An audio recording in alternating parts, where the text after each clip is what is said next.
Babylon was not yet great when Hammurabi was born. The city that would one day become synonymous with civilization itself was, around 1810 BC, merely one kingdom among many along the Euphrates, prosperous enough, strategically positioned, but overshadowed by rivals whose power its rulers could not yet match. The dynasty that governed it had been founded a century earlier by Amorite migrants from the western steppes, newcomers who had adopted Mesopotamian ways while retaining the ambition that had carried them from their ancestral lands into the fertile country between the rivers.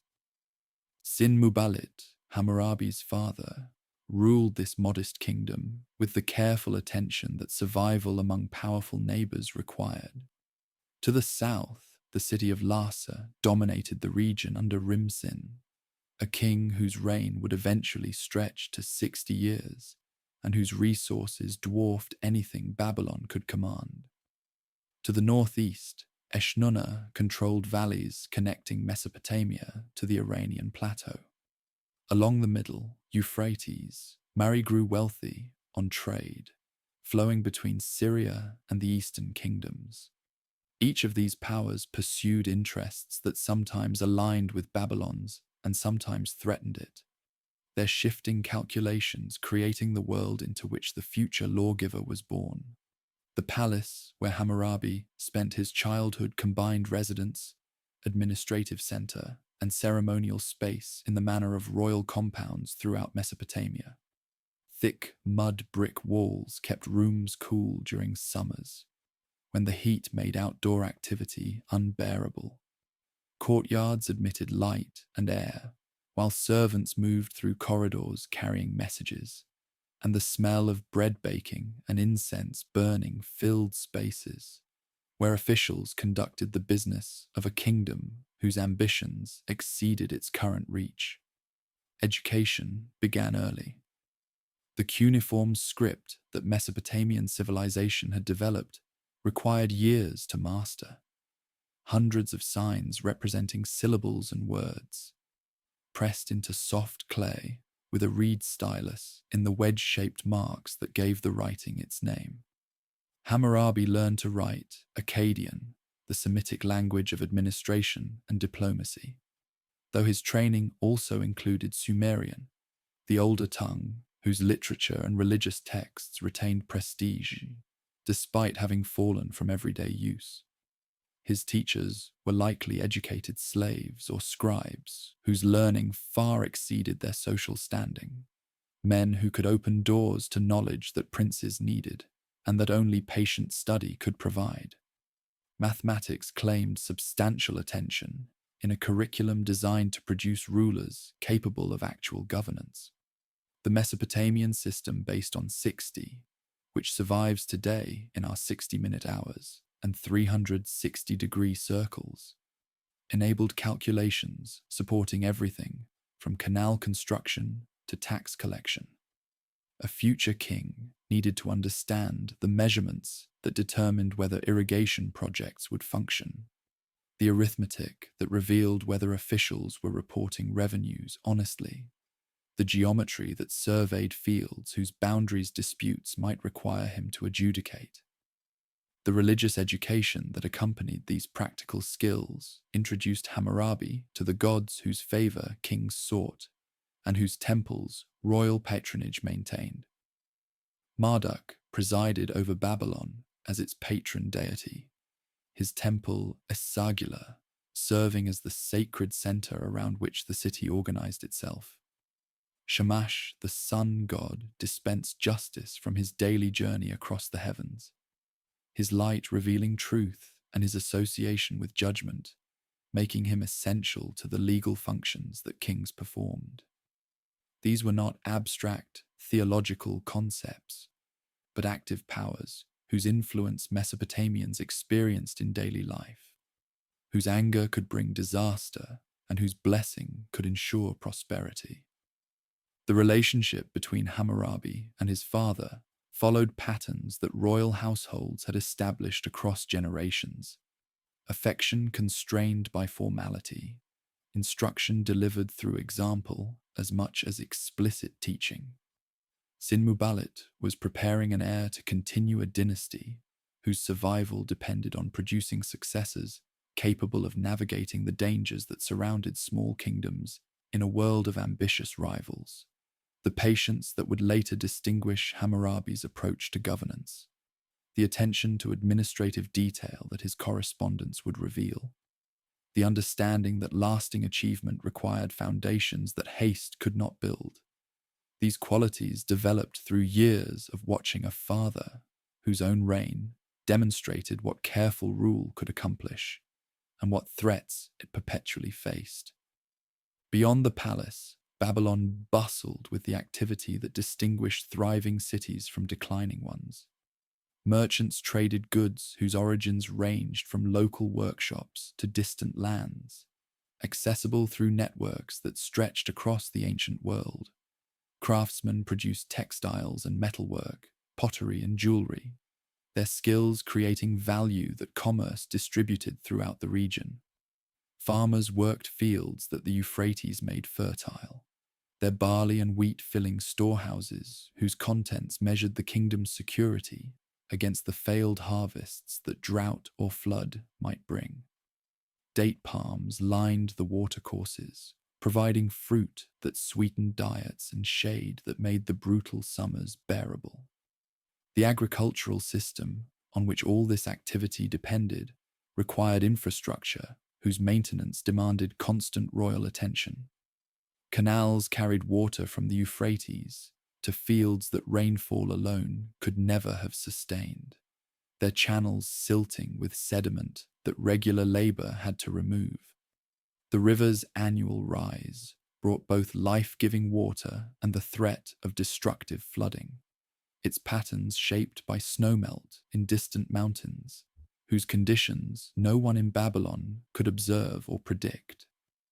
Managing this system, ensuring that channels remained clear, that water reached the fields that needed it, that floods were controlled rather than catastrophic, was among the most fundamental responsibilities that kingship entailed. The temples whose ziggurats rose above the city's rooftops reminded everyone that human affairs unfolded within a cosmic context that the gods controlled. These step towers climbed toward heavens, where deities dwelt when they were not present in the cult statues that occupied their earthly shrines. Priests conducted rituals whose proper performance maintained the cosmic order on which prosperity depended, their chanting carrying across courtyards at dawn and dusk. A prince learned early that kingship meant more than commanding armies or collecting taxes. It meant serving as intermediary between divine and human realms, maintaining the temples whose gods protected the kingdom, dispensing the justice that reflected principles whose origins lay beyond mortal invention. Sin-Muballit's reign ended around 1792 BC, and Hammurabi assumed the throne. He was perhaps 18 or 20 years old, young, but not unusually so for a prince whose entire life had been preparation for this moment. The kingdom he inherited remained small and surrounded by powers whose strength exceeded his own. Larsa still dominated the south, Mari still controlled the crucial trade routes along the middle Euphrates, and Eshnunna still held the northeastern approaches. Nothing in his situation suggested that this young king would eventually unify Mesopotamia under Babylonian rule, or that his name would be remembered 4,000 years later as the author of one of humanity's foundational legal documents. But the foundations had been laid. The education had been completed. The patient, methodical temperament that would characterize his reign had been formed through years of watching and learning. The young king of a modest city-state was about to begin the work that would transform both himself and the world he had inherited. The ceremonies that marked Hammurabi's formal assumption of kingship followed patterns that Mesopotamian tradition had established across centuries of royal successions. In the great temple of Marduk, Priests performed rituals whose words invoked divine sanction for authority that the new king would exercise in the god's name. The symbols of kingship, the crown and scepter, whose forms conveyed legitimacy that mere possession could not guarantee, passed to hands that would wield them for decades, whose length no one witnessing the ceremonies could have predicted. Babylon had a new king, young but prepared, untested but educated, facing a future whose challenges would reveal whether his preparation had been adequate. The first years of the reign established patterns that would characterize Hammurabi's rule throughout its duration.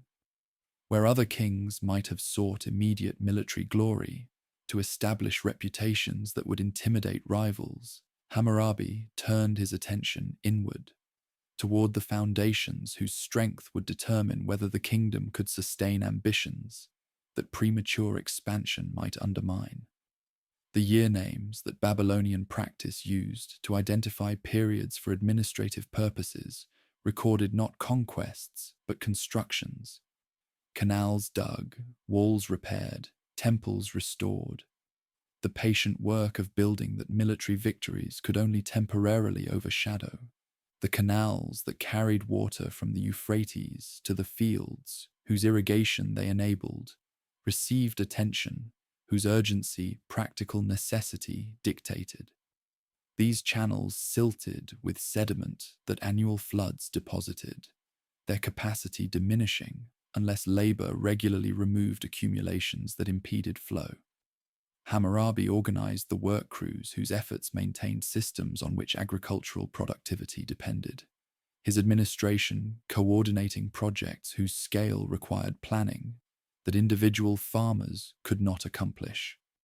The channels that his reign improved bore names commemorating the king, whose attention had restored their function, their utility serving as monuments more valuable than any statue. The city walls that protected Babylon's population from threats that the region's instability made perpetually possible required maintenance that peaceful years might tempt rulers to neglect. Hammurabi understood that security deferred was security endangered, that walls allowed to deteriorate invited attacks that strong fortifications would have discouraged. Laborers strengthened sections whose condition had declined during the final years of his father's reign, their work restoring defenses whose adequacy future crises might test without warning. The investment seemed prudent, regardless of whether immediate threats justified the expense. The walls standing ready for dangers that might never materialize yet, whose possibility demanded preparation. The temple of Marduk at Esagila received royal patronage that reflected both personal devotion and political calculation. The god whose protection Babylon claimed deserved a sanctuary, whose magnificence proclaimed the importance that his worshippers attributed to his favor. Hammurabi directed resources toward improvements that enhanced the temple's capacity to fulfill functions that the cult required. The walls enclosing sacred precincts strengthened against intrusions that would have polluted spaces whose purity the rituals depended upon. The priests who served Marduk found in their new king a patron whose generosity matched his expectations for the divine support that such generosity was supposed to secure. The administrative style that emerged during these early years revealed a king whose attention to detail exceeded what his position strictly required. Letters that have survived from Hammurabi's correspondence show a ruler personally involved in matters that other kings might have delegated entirely to subordinates. He wrote to officials about specific legal cases, about disputes over property that required adjudication, about the management of resources whose allocation affected communities whose welfare the administration was supposed to serve. The particularity of his engagement suggested not inability to delegate, but determination to understand the kingdom he governed at levels that distance from daily operations would have obscured. Justice occupied a central place in the royal ideology that Hammurabi articulated from the beginning of his reign. The Mesopotamian conception of kingship included responsibility for ensuring that the weak received protection against the strong, that disputes found resolution through processes whose fairness prevented the violence that unredressed grievances might provoke. Hammurabi presented himself as the shepherd whose care for his flock extended to the least significant members, the king whose attention to justice distinguished legitimate rule from the mere exercise of power. The language was conventional. Other kings had used similar formulations, but the consistency with which Hammurabi's reign would embody these claims suggested that the words reflected genuine commitment rather than empty rhetoric. Debt remission provided early demonstration of the justice that Hammurabi proclaimed as central to his rule. The practice known as misharum, the royal decree cancelling certain categories of obligation that had accumulated to levels threatening social stability, had precedence in earlier reigns, its periodic proclamations serving to prevent the concentration of land and labor in hands whose accumulation would have impoverished populations whose productivity the kingdom required. Hammurabi issued such decrees during his early years, their promulgation releasing families from debts whose burden had become unbearable, while resetting relationships whose imbalance threatened the order that royal governance was supposed to maintain. The diplomatic relationships that Babylon's position among rival powers required received attention that military strength alone could not have replaced. Hammurabi corresponded with neighboring kings in terms that balanced the assertion of his own dignity against acknowledgement of their independent authority. The careful calibration of language reflecting calculations about relative power, that miscalculation could disrupt dangerously. Envoys traveled between courts carrying messages whose contents ranged from routine diplomatic courtesy to substantive negotiation of agreements whose terms affected trade and security throughout the region. The young king learned through these exchanges how the system of rival states that characterized his world actually functioned, his understanding developing through practice that no theoretical instruction could have adequately provided. The rhythm of court life established patterns whose regularity provided structure for a reign, whose duration would eventually exceed 4 decades. Morning brought the business that had accumulated overnight, the reports from officials and the petitions from subjects whose matters required royal attention.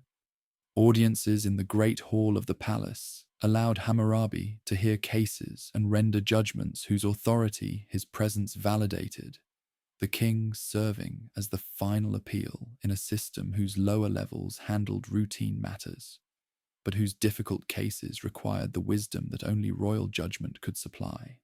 Evenings brought the relaxation that even dedicated rulers required, the music and conversation that provided relief from responsibilities, whose weight no one could bear without respite. The palace scribes who recorded the administration's operations produced the clay tablets whose survival has preserved knowledge of Hammurabi's reign that would otherwise have vanished entirely. These specialists had trained in the scribal schools known as eduba, their education preparing them for careers whose importance exceeded the modest social status that scribal work often carried. They wrote in the Akkadian language using cuneiform signs whose mastery required years of practice, their documents recording everything from royal correspondence to inventories of goods stored in palace warehouses.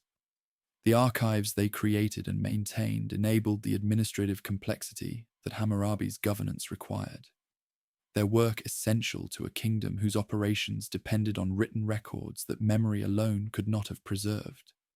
The markets of Babylon brought the kingdom's commercial life into spaces where exchange connected producers to consumers through transactions whose terms reflected supply and demand that individual participants could not control.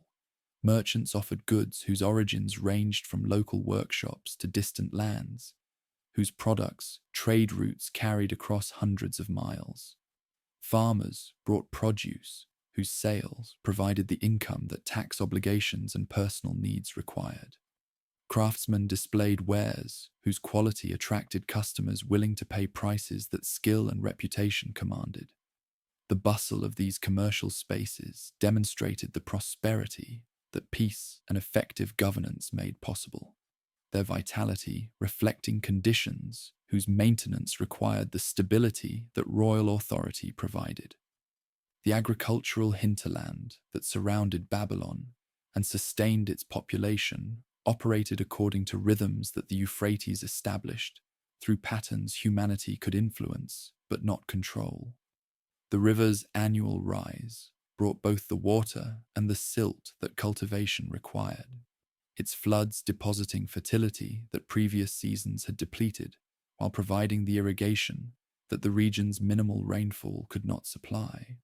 Canals directed this abundance toward fields whose workers planted and harvested according to schedules that generations of experience had optimized. The grain that resulted, barley primarily, the staple whose cultivation Mesopotamian agriculture had long emphasized, filled storehouses whose contents provided security against the failed harvests that periodic drought or flood made inevitable. Date palms lined the watercourses whose moisture their roots required, their fronds providing shade that made their groves among the most pleasant spaces in a landscape whose summer heat could otherwise make outdoor activity unbearable. The fruit they produced supplemented diets whose monotony the region's limited agricultural diversity imposed, their sweetness providing pleasure that basic sustenance alone could not offer. The wood of palms that age had rendered unproductive served construction purposes that the region's lack of forests made essential, every part of the tree finding uses that scarcity encouraged populations to discover. The household that Hammurabi established during these early years included the wives and children whose presence fulfilled expectations that kingship imposed, and whose existence ensured that succession would not present the difficulties that childless rulers faced. The sources do not preserve details about his family life that would satisfy modern curiosity, their silence reflecting priorities that valued public achievement over domestic arrangements, whose significance seemed limited to those directly involved. Children were born whose survival would determine whether the dynasty continued, their upbringing preparing them for futures that their father's longevity would defer but could not indefinitely postpone.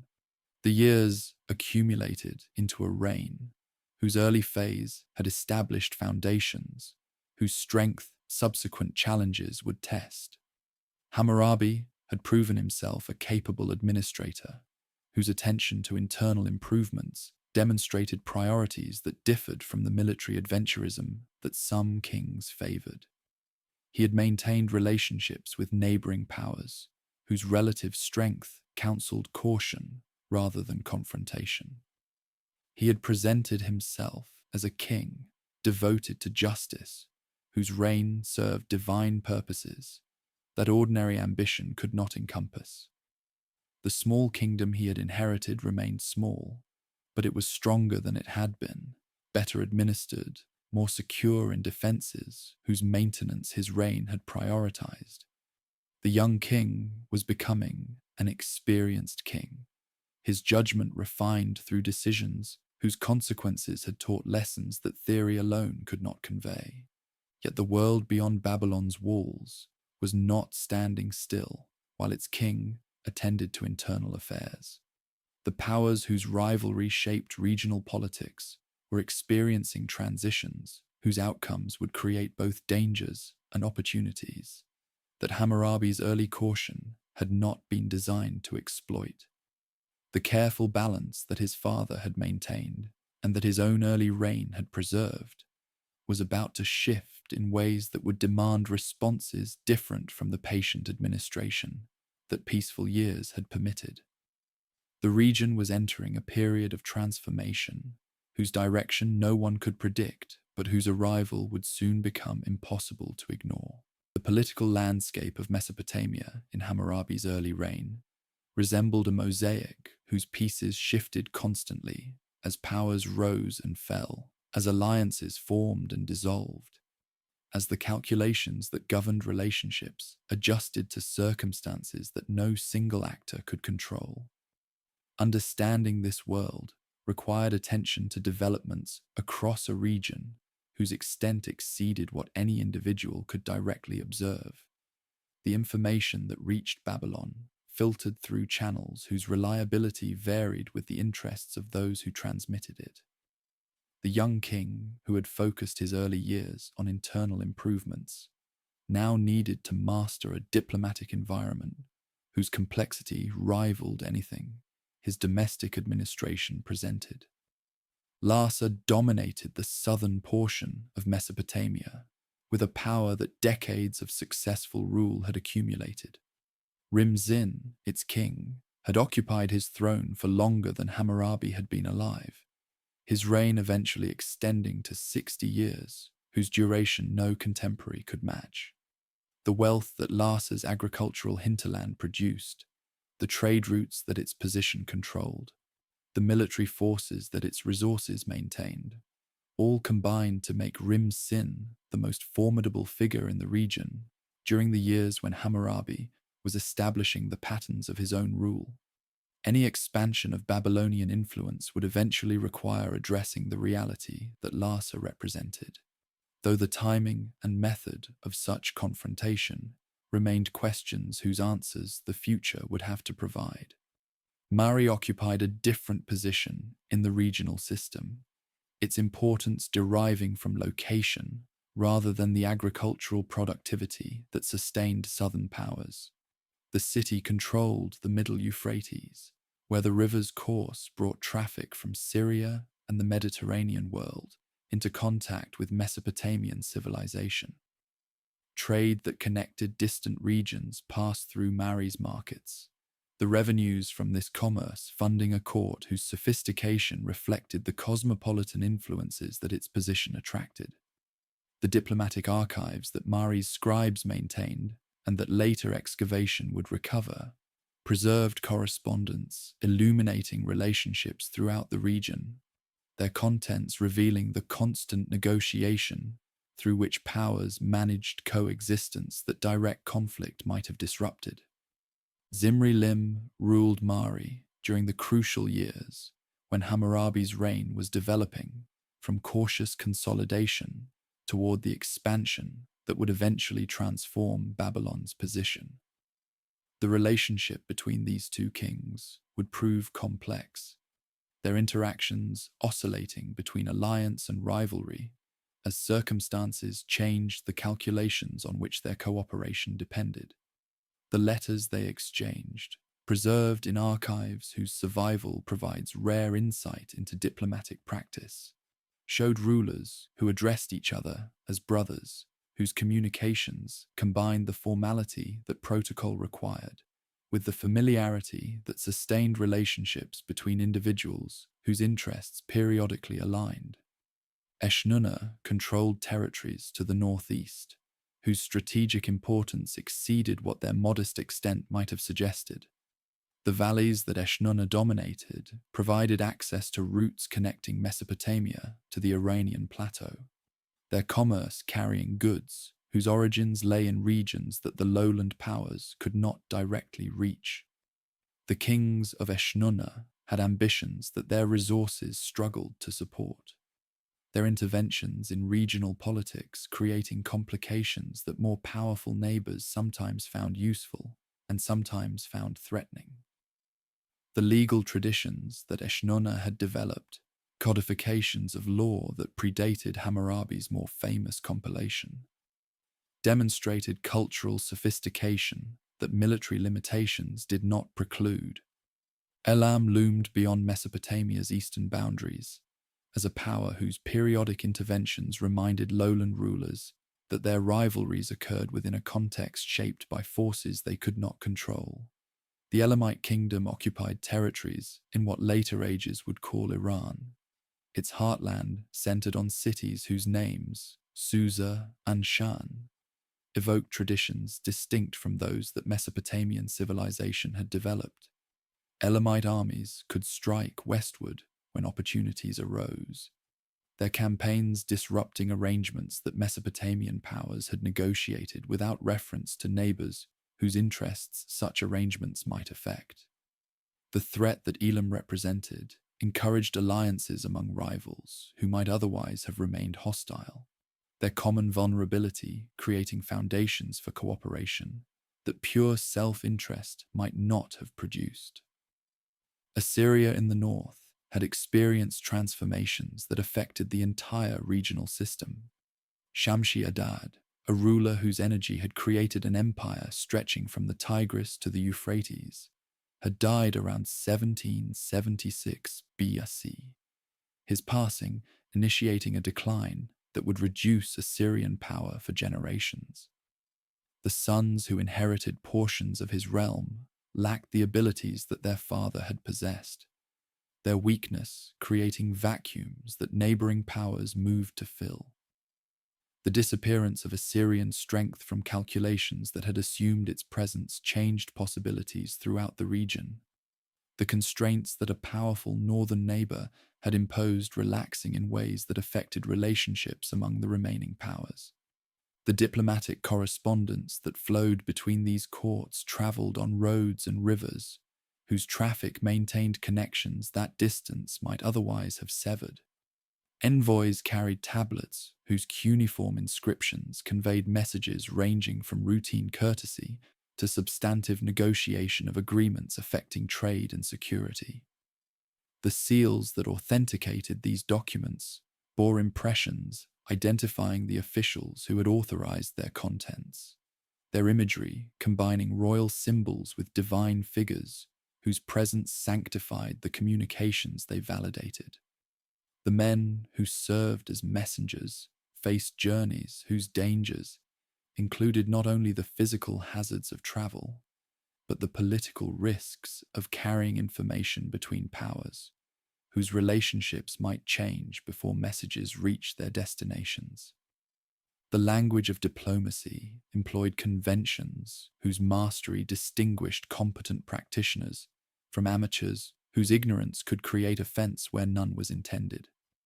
Kings addressed each other as brothers when their relationships were equal, as fathers and sons when disparities of power required acknowledgement that polite fiction could not entirely conceal. Gifts accompanied communications in exchanges whose reciprocity maintained relationships that purely verbal assurances could not sustain. The timing of responses, the promptness or delay with which replies followed queries, carried meanings that experienced diplomats understood, and that inexperienced ones learned through mistakes whose consequences taught lessons more effectively than any instruction. Hammurabi navigated this environment with the caution that Babylon's position relative to more powerful neighbors recommended. His letters showed awareness of the limitations within which he operated, his claims calibrated to avoid provocations that current strength could not support. He maintained relationships with multiple powers, whose rivalries provided opportunities that alignment with any single partner would have foreclosed. The flexibility that such positioning required demanded judgment about when to commit and when to preserve options. Decisions whose consequences often remained uncertain until circumstances revealed what choices had actually entailed. Trade relationships provided frameworks within which political connections developed and through which economic interests bound powers together in ways that transcended the personal relationships between their rulers. Merchants whose commerce connected markets across the region had stakes in the stability that made profitable exchange possible, their activities creating constituencies for peace that purely political calculations might have neglected. The goods that moved along routes connecting Babylon to its neighbors textiles and grain moving outward, metals and timber moving inward, represented interests whose protection justified diplomatic attention, regardless of what other considerations might have suggested. The temples, whose cults connected populations across political boundaries, provided additional channels through which influence flowed and through which relationships developed that state-to-state diplomacy did not fully capture. Pilgrims traveled to shrines whose holiness drew worshippers from territories that different kings controlled, their movements creating connections that transcended the rivalries their rulers maintained. Priests corresponded about matters affecting the cults they served, their communications maintaining networks whose purposes were religious, but whose implications extended into domains that political analysis could not ignore. The years of watching and waiting accumulated into experience whose value subsequent developments would reveal. Hammurabi learned which powers could be trusted and which required constant vigilance, which relationships served Babylon's interests and which merely appeared to do so. He observed how rivals managed their conflicts with each other, what strategies succeeded, and what approaches produced the failures that less attentive observers might have replicated. The education that his youth had provided continued through the ongoing instruction that diplomatic practice offered to those capable of learning from situations whose complexity exceeded anything formal training could have anticipated. The balance that characterized the regional system during these years could not persist indefinitely.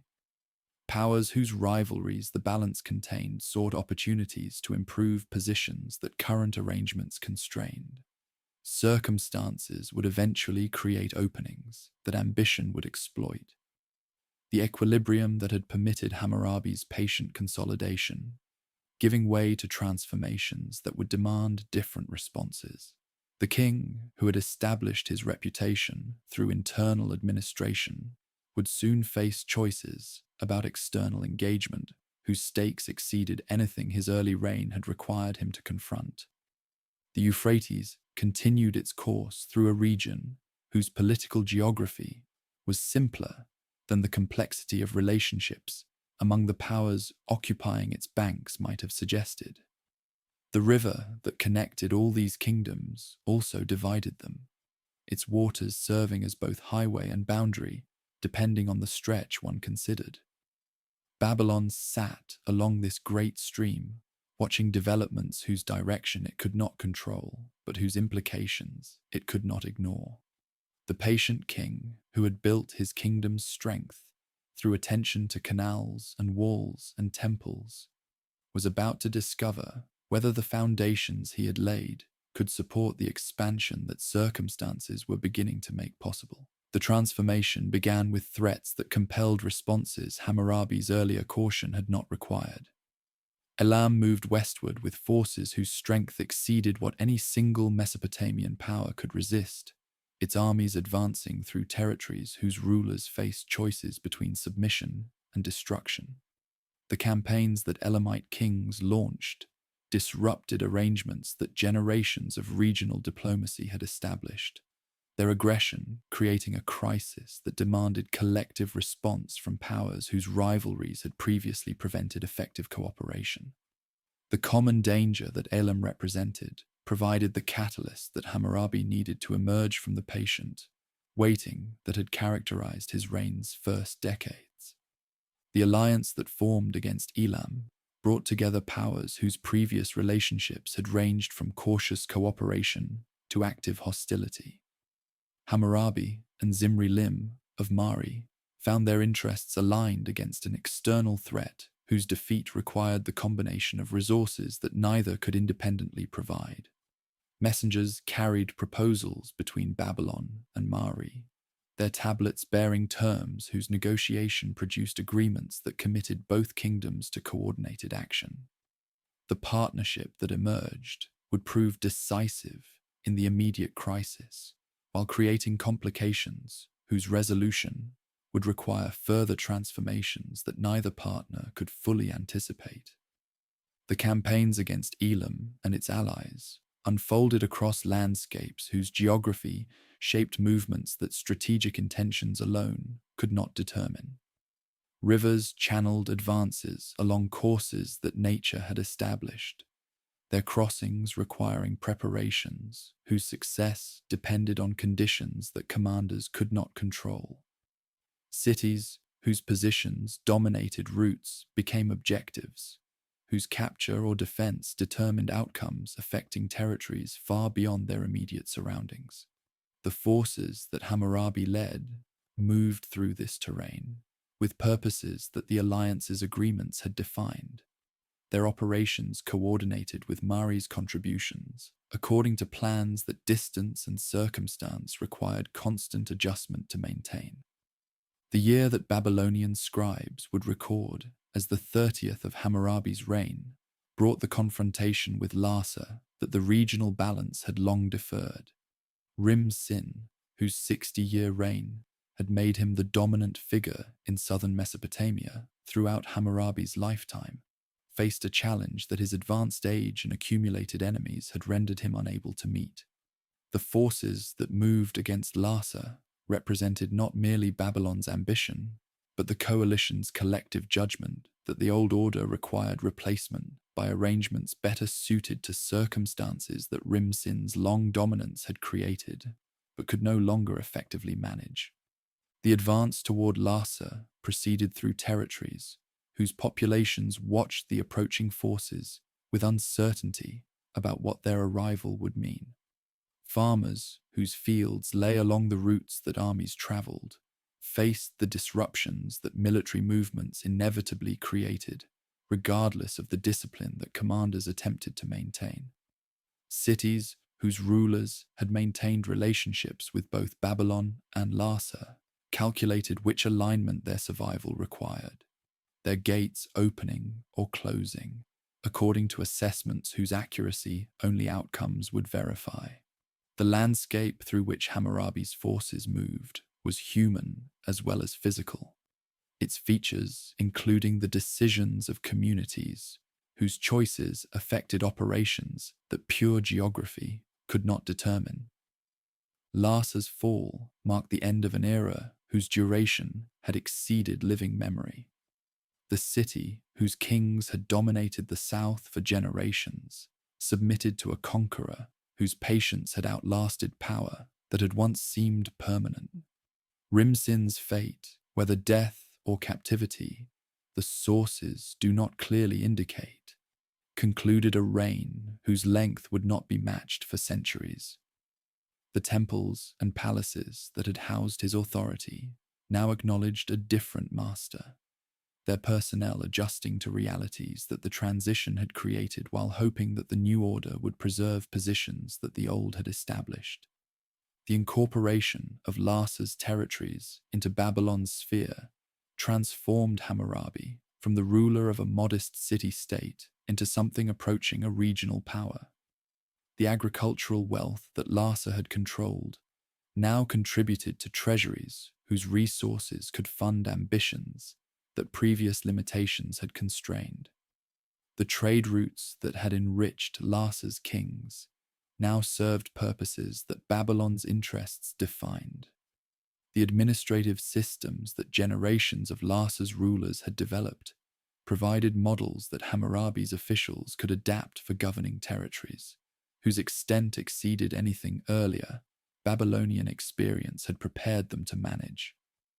The alliance with Mari that had proven so valuable against common enemies began showing strains that success had created. Zimri-Lim had cooperated with Hammurabi when external threats made partnership necessary, but the elimination of those threats left two powers whose interests now competed where they had previously aligned. The territories that separated Babylon from Mari became zones where influence from both directions sought to establish dominance, their populations receiving attention from kingdoms whose rivalry was replacing the cooperation that emergency had temporarily produced. The correspondence between the former allies documented a deterioration that diplomatic formulas could not conceal. Letters whose language remained correct in form carried implications that careful readers understood as warnings about patience whose limits were approaching. Complaints about violations of agreements, about support for rebellious elements, about failures to fulfill obligations that partnership imposed. The accumulation of grievances created momentum toward a rupture that neither king seemed willing to prevent through the compromises that might have preserved a relationship whose foundations had eroded. The campaign against Mari represented a betrayal whose necessity Hammurabi apparently concluded outweighed the obligations that former alliance had created.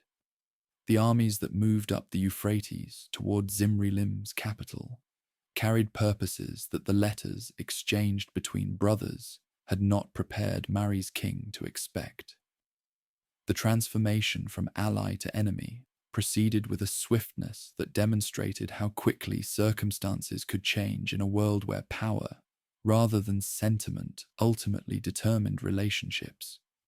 Whatever friendship had existed between Hammurabi and Zimri-Lim, and their correspondence suggested genuine warmth alongside political calculation, it could not survive the conflict that strategic interests had made inevitable. Mari's fall in the 33rd year of Hammurabi's reign eliminated the last significant rival to Babylonian dominance in Mesopotamia. The city, whose archives would later provide such rich documentation of the era's diplomatic history, now submitted to a conqueror whose earlier dependence on Mari's support made his current triumph all the more complete. Zimri-Lim disappeared from history, captured, killed, or fled. The sources do not permit certainty. His fate marking the end of a dynasty whose position had seemed secure until the alliance that was supposed to protect it became the instrument of its destruction. The destruction that Hammurabi ordered for Mari exceeded what mere conquest required.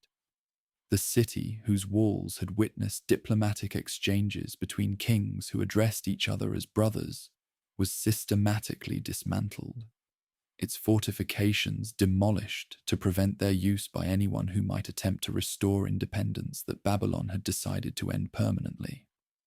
The decision to destroy, rather than merely occupy, suggested recognition that Mari's strategic importance made its continued existence as a potential rival too dangerous to permit.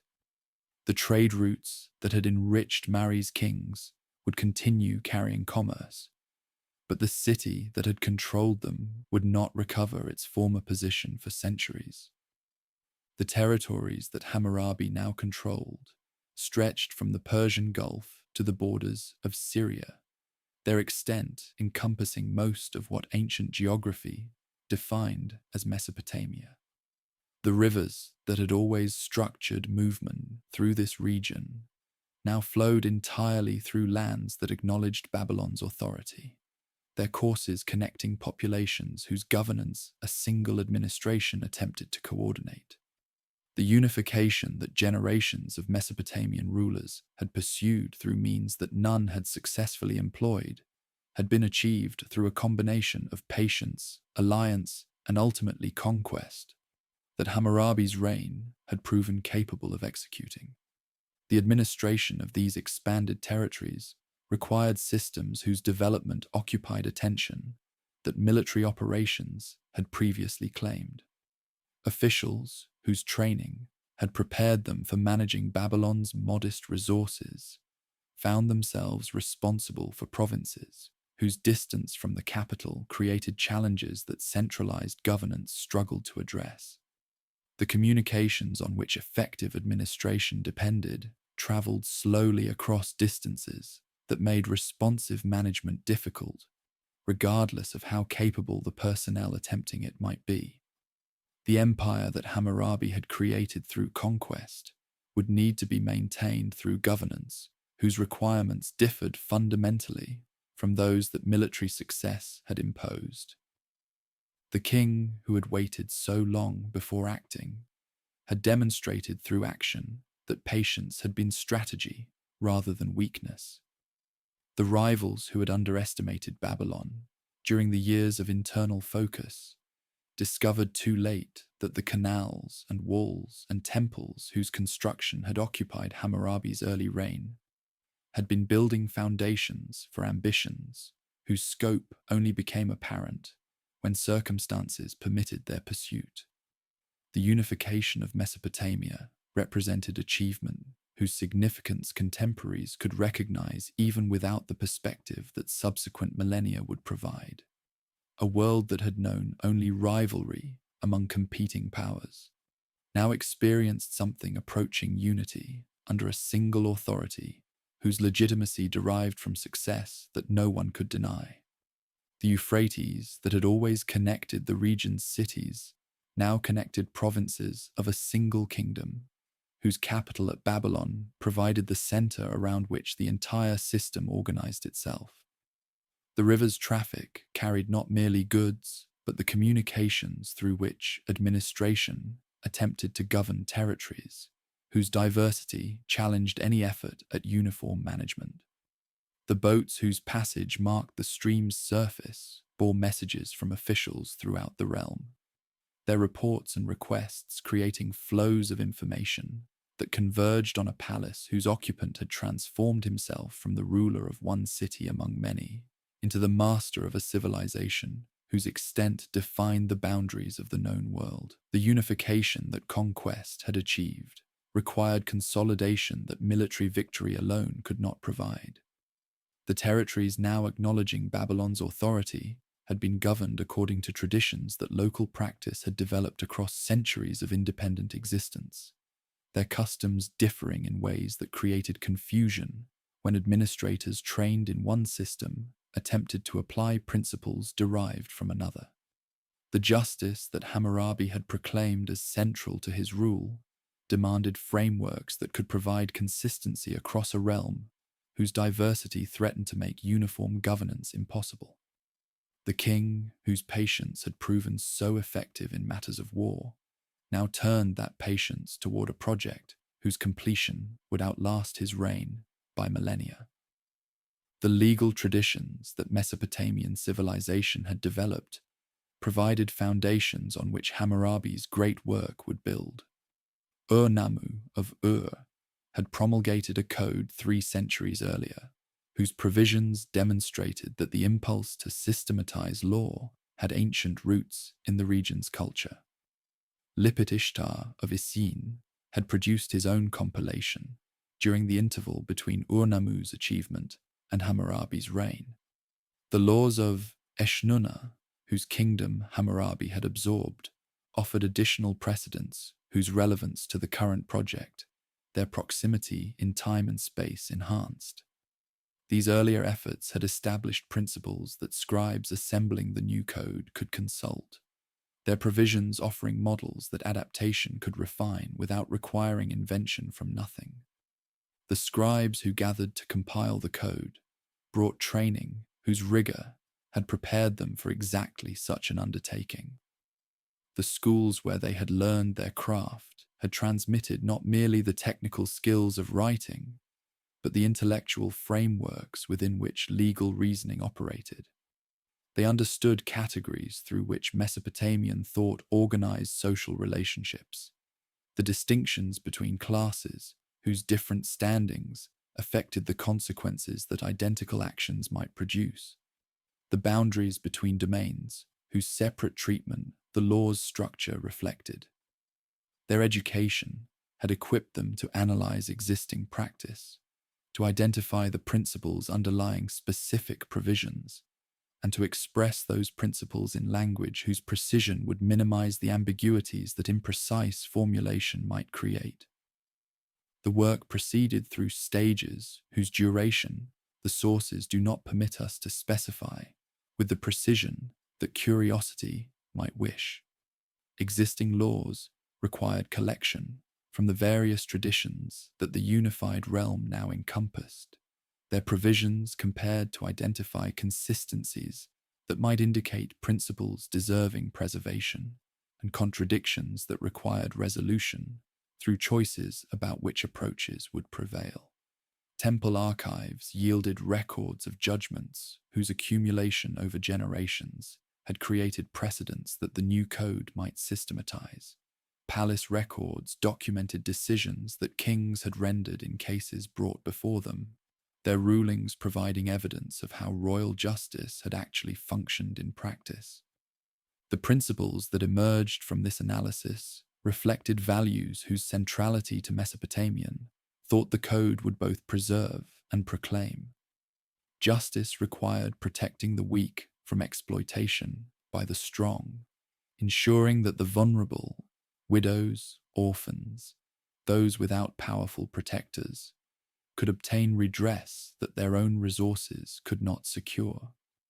Commerce demanded frameworks within which transactions could occur with confidence that agreements would be honored and that violations would meet consequences sufficient to deter those calculating whether dishonesty might prove profitable.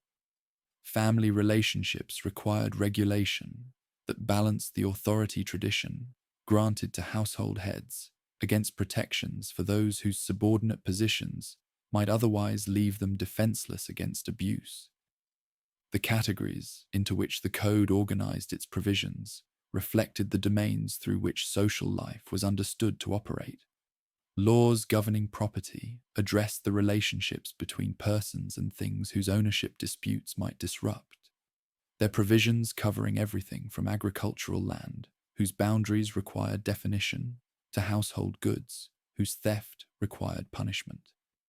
Laws governing family addressed the relationships between husbands and wives, parents and children, the bonds whose maintenance social stability depended upon, and whose rupture required procedures that limited the damage such ruptures might cause. Laws governing commerce addressed the relationships between parties to transactions, whose complexity exceeded what simple exchange entailed. The provisions covering loans and partnerships, deposits and employment, the varied arrangements through which economic activity organized itself, the social distinctions that Mesopotamian society maintained, found expression in provisions whose differential treatment modern sensibilities might find troubling. The Awilam, the free citizen of full standing, enjoyed protections and faced penalties that differed from those applying to the Mushkanum, whose intermediate status between full freedom and servitude created a category whose precise nature scholars continue to debate. The wardam, the slave whose person belonged to another, occupied a position that the law recognized while providing regulations governing treatment that masters owed to those they owned. The code did not invent these distinctions, but systematized their legal implications in ways that made explicit what custom had established. The stele on which the completed code would be inscribed required preparation that matched the significance of what it would bear.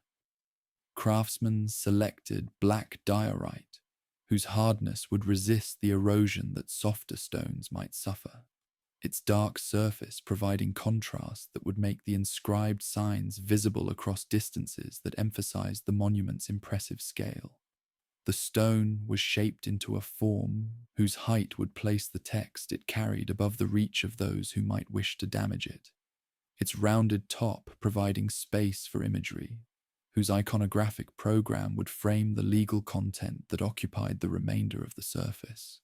The sculpture that crowned the stele depicted a scene whose theological implications explained the authority on which the code's legitimacy rested. Hammurabi stood before Shamash, the sun god whose association with justice made him the appropriate source for laws governing human conduct. The god extended toward the king symbols of authority, whose receipt demonstrated that what followed derived from divine sanction rather than merely human will. The rays emanating from Shamash's shoulders proclaimed his nature as the sun, whose light revealed truth that darkness concealed.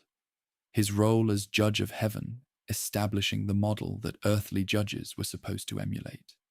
The image announced that Hammurabi's laws were not arbitrary impositions, but reflections of cosmic order that the king had been commissioned to implement. The text that filled the stele's surface below this scene began with a prologue whose language established the framework within which the laws themselves should be understood. Hammurabi identified himself through titulary, proclaiming his relationships to gods whose favor his reign enjoyed, and to cities whose welfare his rule served. He recounted the accomplishments that demonstrated his worthiness to promulgate laws whose authority his achievements had earned. The humble shepherd who cared for his people, the pious servant of the gods who maintained their temples, the wise king whose justice established order throughout the land. The self-presentation that the prologue constructed positioned what followed as the work of someone whose character guaranteed the law's beneficence. The laws themselves occupied the monument's main body, their provisions inscribed in columns whose cuneiform signs required literacy to decipher, but whose presence was visible to all who approached. The approximately 282 laws covered the range of situations that governance might need to address, their specificity reflecting the particularity that effective legal guidance required.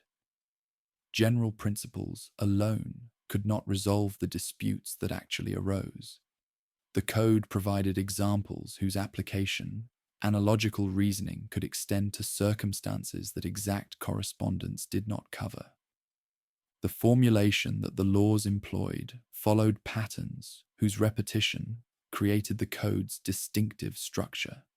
If a man began provision after provision, the conditional form specifying circumstances whose occurrence would trigger the consequences that the remainder of each law prescribed. The structure allowed systematic treatment of variations that a single general statement could not have adequately addressed. If a man did this under these circumstances, then this consequence followed. If he did the same thing under different circumstances, then a different consequence might apply. The casuistic approach that this formulation embodied characterized Mesopotamian legal thought, its particularity contrasting with the more abstract principles that other legal traditions would later develop. The epilogue that concluded the code returned to the elevated language with which the prologue had begun. Hammurabi addressed future kings who might consult what he had created, urging them to maintain the laws he had established, and warning against alterations that might undermine the justice his provisions were designed to secure. Blessings awaited rulers who preserved his work. Curses would afflict those who damaged or ignored it. The language invoked gods whose power could enforce what human authority might fail to protect, their punishment ensuring that violations would not escape consequences that mortal limitations might otherwise preclude.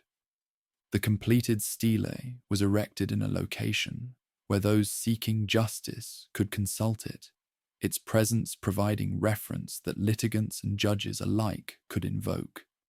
The laws it bore were not merely theoretical formulations, but practical guides whose application the monument's accessibility was designed to facilitate.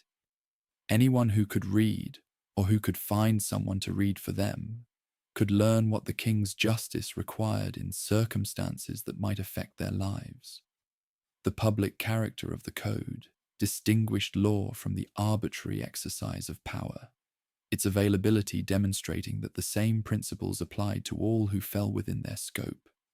Copies of the code spread throughout the realm as scribes reproduced its contents on clay tablets, whose portability allowed distribution that a single monument could not achieve. Provincial administrators received versions whose consultation enabled them to apply consistent principles, regardless of their distance from the capital where the original stood. Scribal schools incorporated the code into curricula, whose transmission would preserve its contents across centuries, during which the original might suffer damage or removal. The multiplication of copies ensured that the code would survive transformations that the monument's singular existence could not have guaranteed. The readings of the code in public spaces brought its contents to populations whose literacy could not be assumed. Officials recited provisions in marketplaces where disputes arose, in temple courtyards where seekers of justice gathered, in the plazas where communities assembled for purposes ranging from commerce to celebration.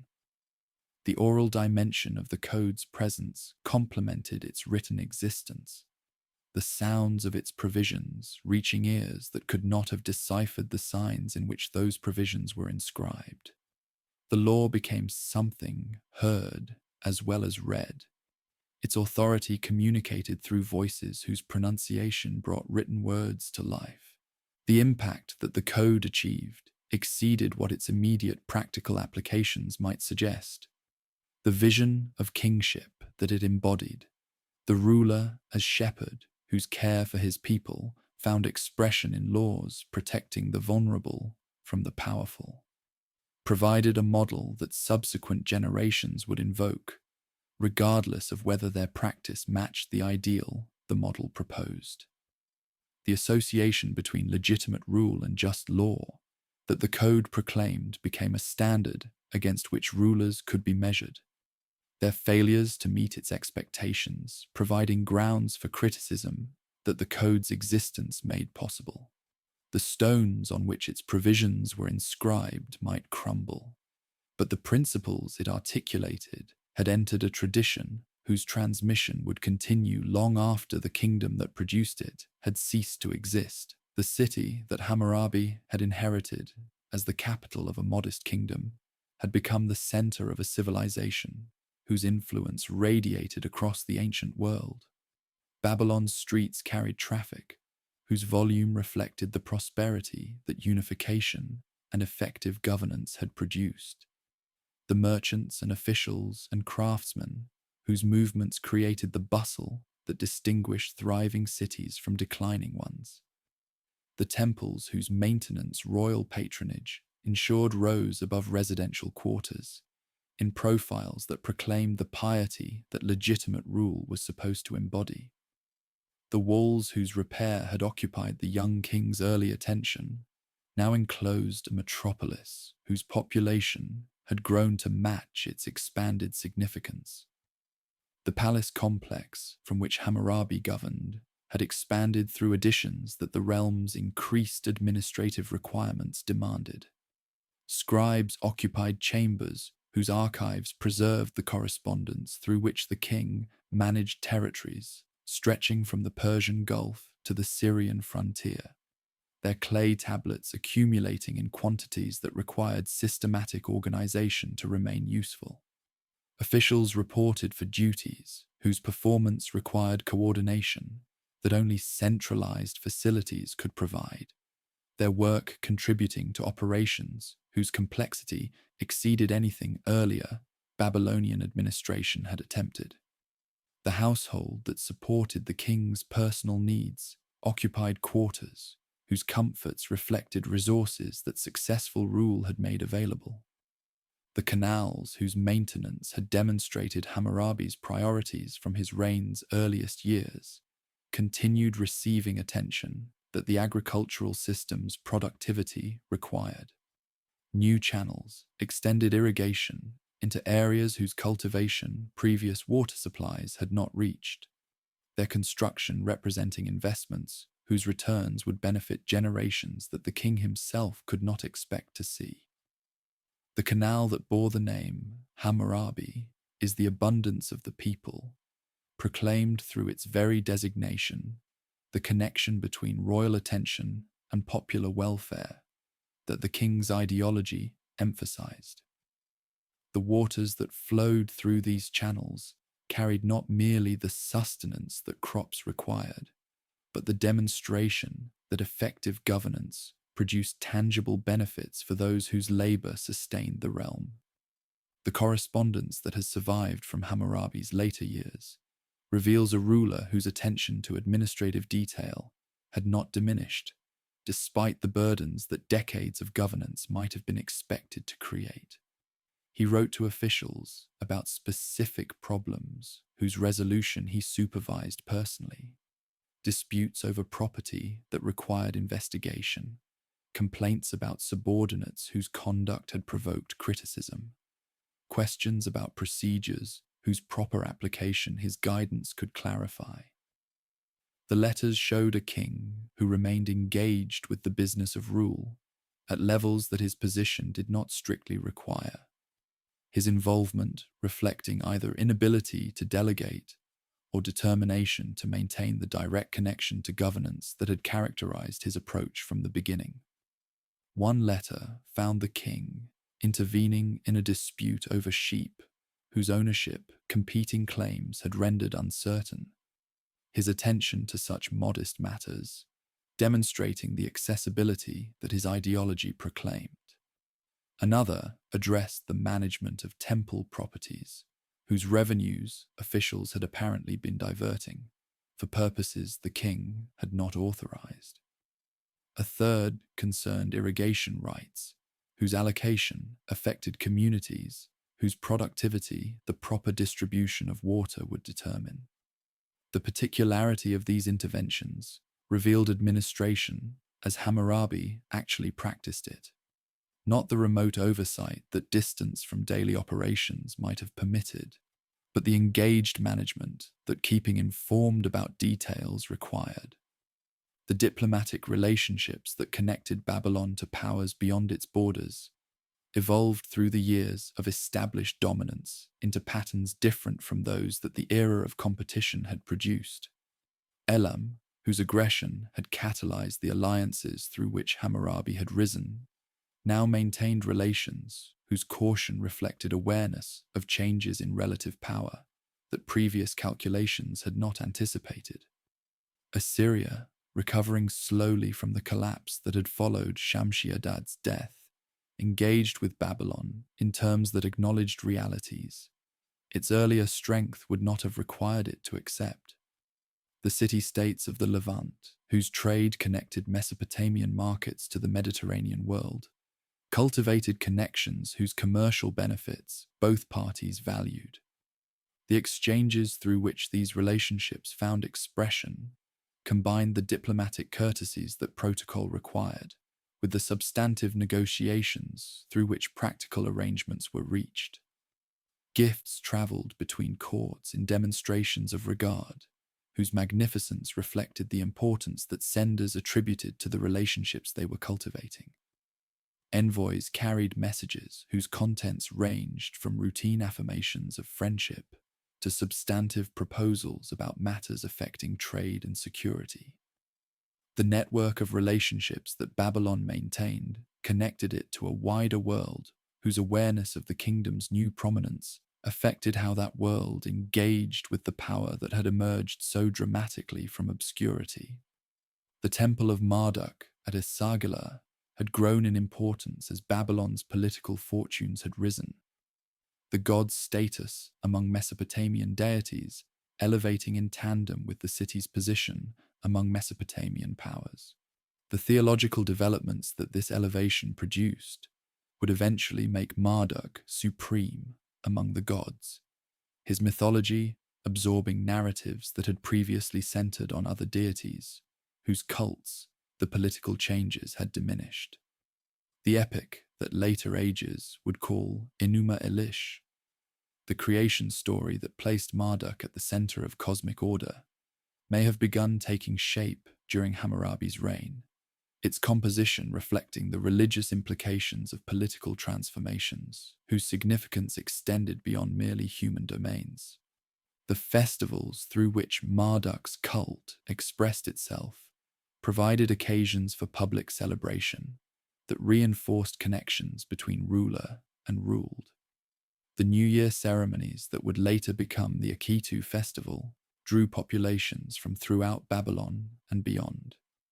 Their participation in rituals whose performance renewed cosmic order, creating bonds of shared experience that administrative relationships alone could not produce. The king's role in these ceremonies, his ritual humiliation before the god, his restoration to authority that the ceremonies renewed, demonstrated the subordination of royal power to divine purposes that legitimacy required rulers to acknowledge. The scribal schools that trained the personnel on which administration depended flourished under conditions that the kingdom's prosperity and the administration's expanded needs had created. The aduba, the tablet house where young scribes learned their craft, transmitted skills whose acquisition required years of study that only families with resources to spare could afford to provide their children. The curriculum that these schools taught included not merely the technical competencies of writing, but the literary and mathematical knowledge that educated persons were expected to possess. The graduates who emerged from this training entered careers whose importance to the systems they served made their preparation among the kingdom's most valuable investments. The literature that these schools transmitted preserved traditions whose origins reached back centuries before Hammurabi's time, while also producing new works whose composition reflected the circumstances of the present. Epic narratives recounting the deeds of ancient heroes provided entertainment whose enjoyment required the literacy that education produced. Wisdom literature transmitted values through proverbs and dialogues whose memorization shaped the minds of students who would carry those values into their adult careers. Hymns and prayers provided the texts that religious observance required, their language combining the Sumerian that tradition had sanctified with the Akkadian that contemporary usage had made dominant.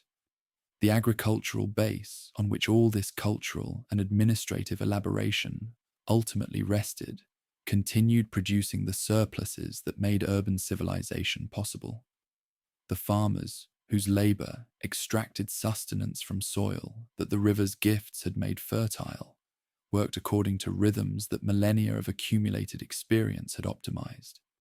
The barley and wheat that their efforts produced filled storehouses whose contents provided security against the harvest failures that irregular flooding or insufficient rainfall might produce.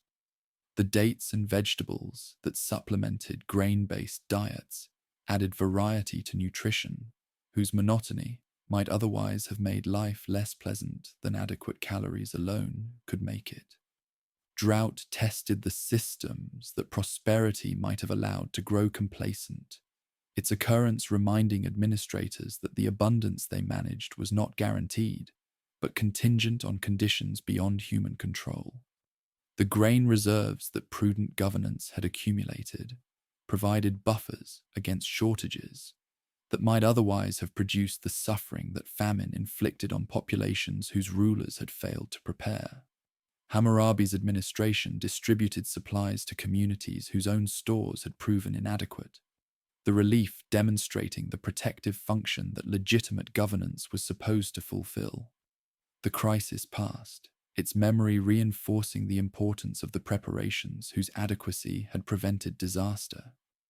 The years of Hammurabi's maturity brought the confidence that accumulated experience produced in rulers whose judgment successive challenges had tested and confirmed. He had proven himself in the domains that kingship required, in war whose conduct had unified Mesopotamia under his authority, in administration whose effectiveness had made that unification durable, in justice whose provision his code had systematized, in piety whose expression his temple patronage had demonstrated. The uncertainties that had surrounded his early reign had resolved into the assurance that decades of successful rule had earned. The king, who had inherited a modest kingdom, had built an empire whose extent exceeded anything his dynasty's founders could have imagined. The aging that biological processes imposed even on those whose power might have seemed to place them beyond mortal limitations became gradually apparent as years accumulated beyond the totals that most lives achieved. The vigor that had carried Hammurabi through campaigns and crises diminished as the body that housed his spirit approached the limits that nature established for human existence. The pace of activity that earlier years had sustained gave way to rhythms more suited to capacities that time had reduced. The king, whose energy had impressed those who observed him in his prime, became a figure whose presence commanded respect through the authority that past achievements had established, rather than the dynamism that current performance might display. The relationship with Samsu-Iluna, the son whose succession would continue the dynasty's rule, developed through the years of preparation that responsible governance required. The heir apparent received training whose purposes his father's experience had clarified, the lessons transmitting understanding that only someone who had actually exercised power could fully appreciate. The administrative systems whose operation the son would need to manage were introduced through responsibilities whose gradual expansion prepared him for the comprehensive authority that succession would eventually confer. The transition that every reign must eventually face was being prepared with the deliberation that Hammurabi's approach to all significant matters had consistently displayed. The realm that this transition would transfer remained stable through mechanisms whose functioning the years of effective governance had established.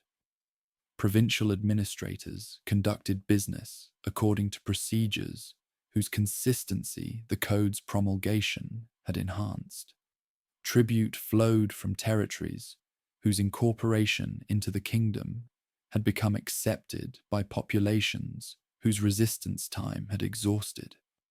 The military forces whose strength had achieved unification remained capable of maintaining what conquest had produced.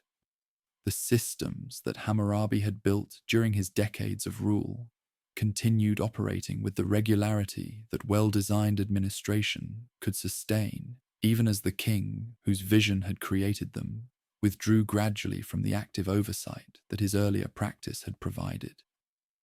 Babylon itself had become something more than the capital of a kingdom. It had become a symbol whose significance transcended the political arrangements whose center it served.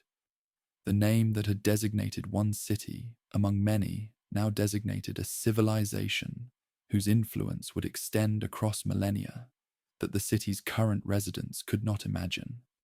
The cultural patterns that had crystallized during Hammurabi's reign would persist through transformations that would see the kingdom itself rise and fall repeatedly while the idea of Babylon endured.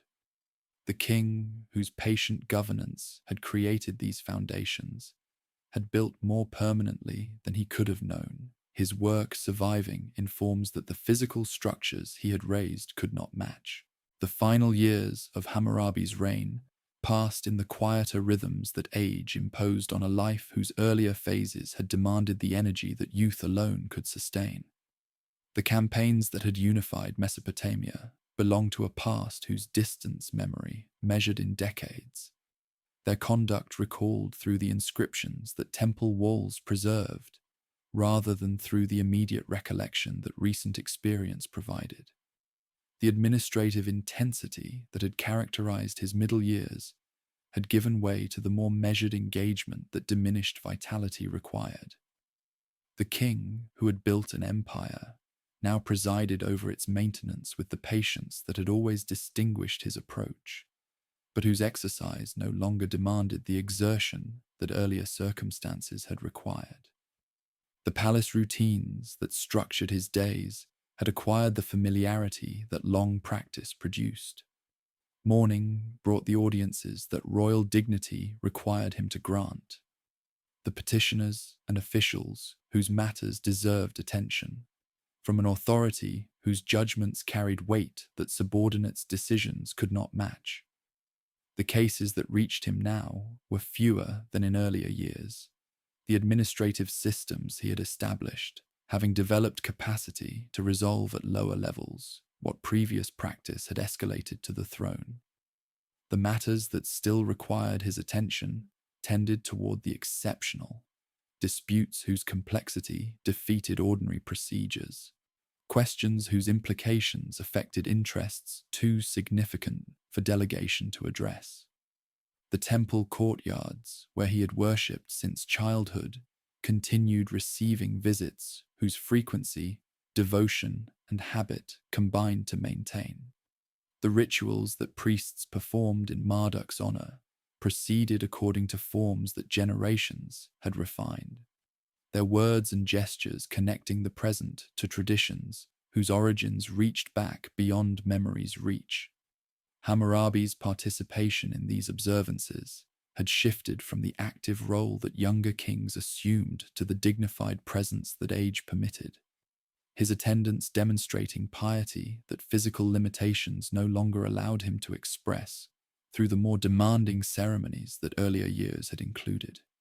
The gardens, whose cultivation provided pleasure that official duties could not supply, offered spaces where the burdens of rule might temporarily be set aside.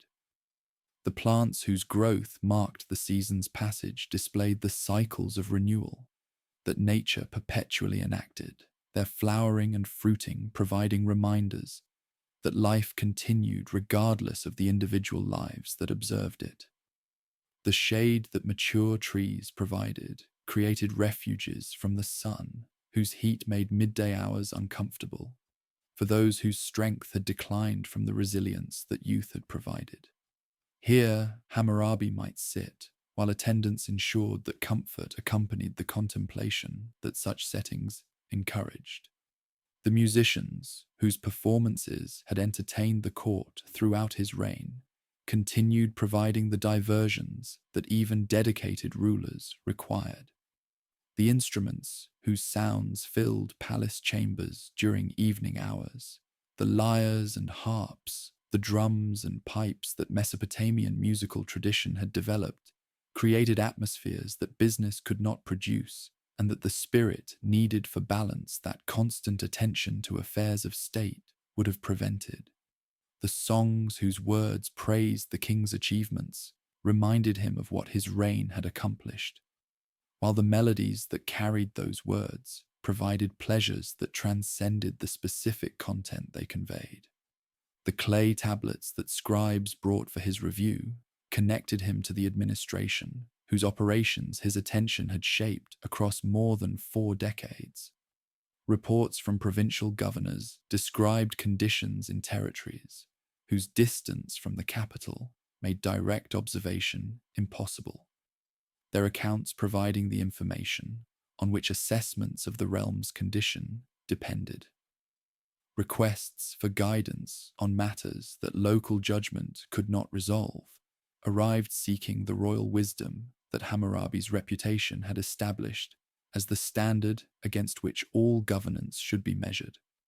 The correspondence that had always occupied his attention continued claiming whatever time and energy his declining capacity could provide.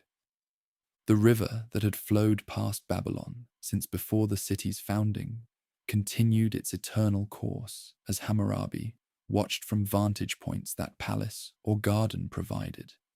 The Euphrates, whose waters had sustained the civilization he ruled, moved toward destinations that lay beyond the boundaries his authority could reach, its current carrying boats whose traffic connected his kingdom to worlds whose existence his conquests had not affected. The same waters that had reflected his youthful ambition now reflected features that age had transformed. The face that looked back from the river's surface bearing marks that time had inscribed on flesh, that decades of living had weathered. Samsu-Iluna's readiness for the succession that approaching mortality made increasingly imminent provided whatever reassurance the future could offer to a king whose reign's end could not be indefinitely deferred. The son, whose training had occupied attention across years of preparation, had developed capabilities whose adequacy only actual rule would fully test. The systems whose operation Hammurabi had refined would transfer to hands that had learned their management through supervised responsibility whose scope had gradually expanded.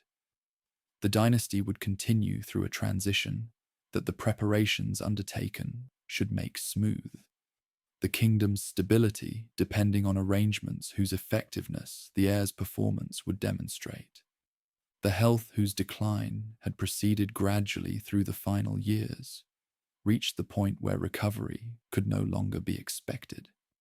The illness that would claim Hammurabi's life, its specific nature the sources do not permit us to identify, progressed through stages that brought the end, whose approach everyone could recognize.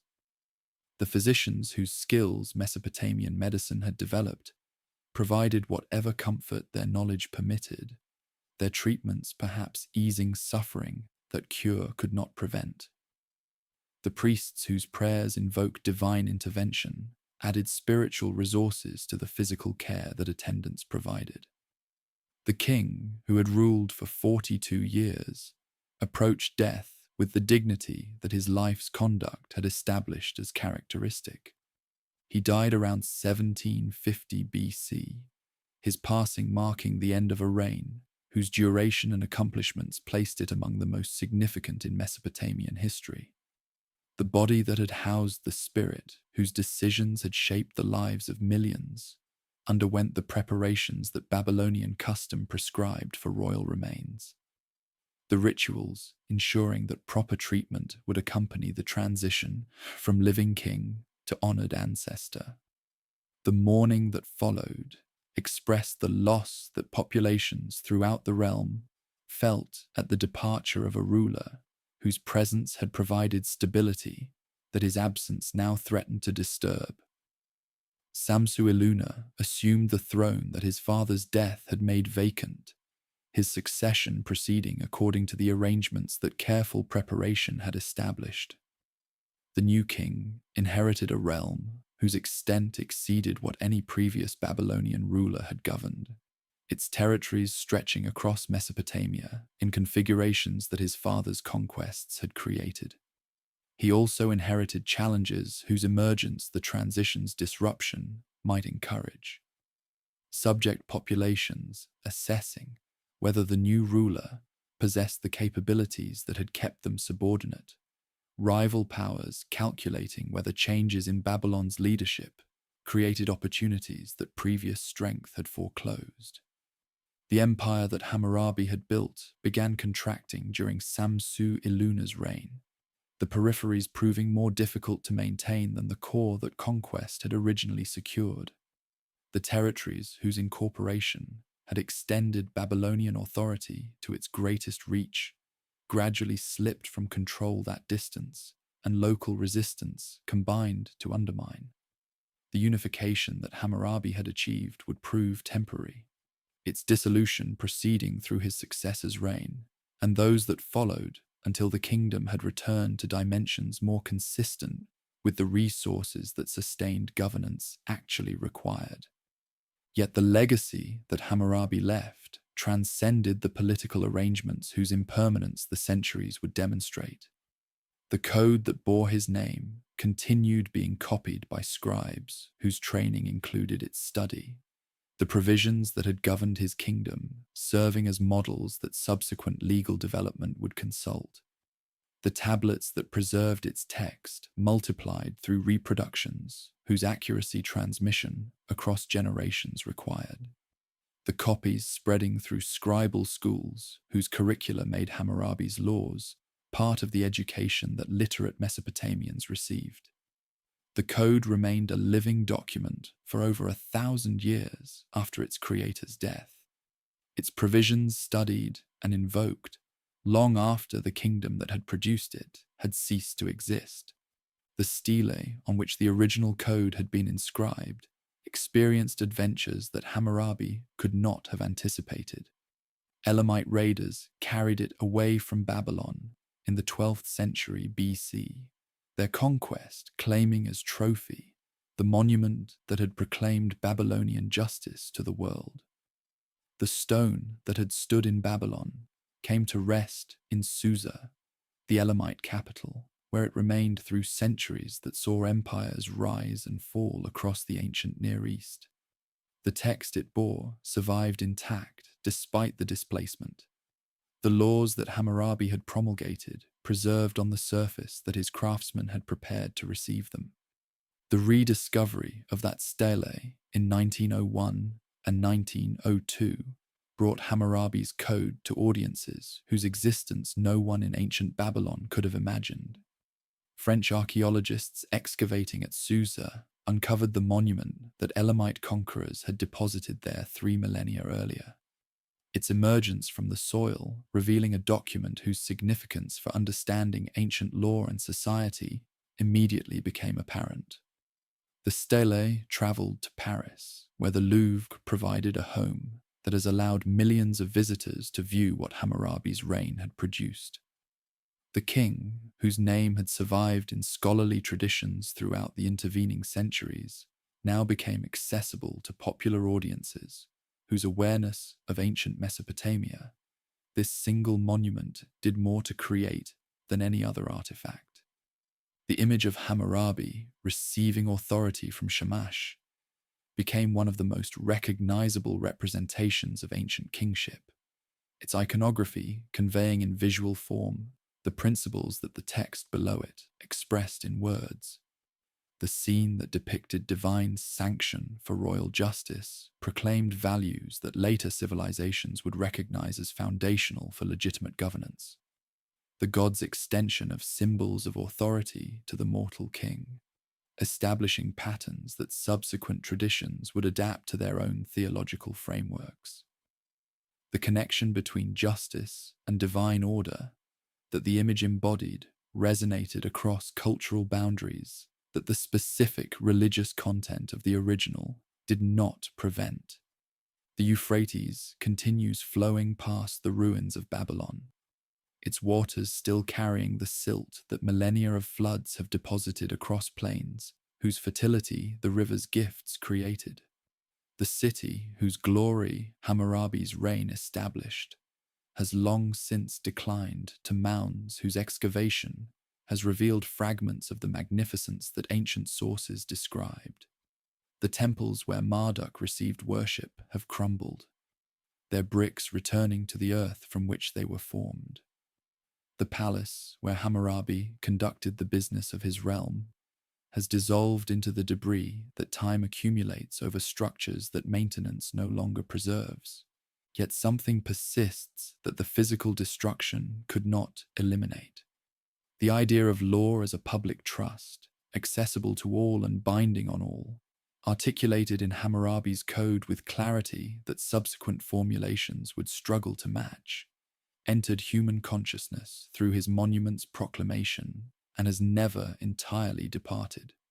The vision of kingship as service to the governed, rather than exploitation of the powerless, expressed in the prologue and epilogue that framed his laws, established standards against which rulers would be measured regardless of whether they acknowledged the source from which those standards derived.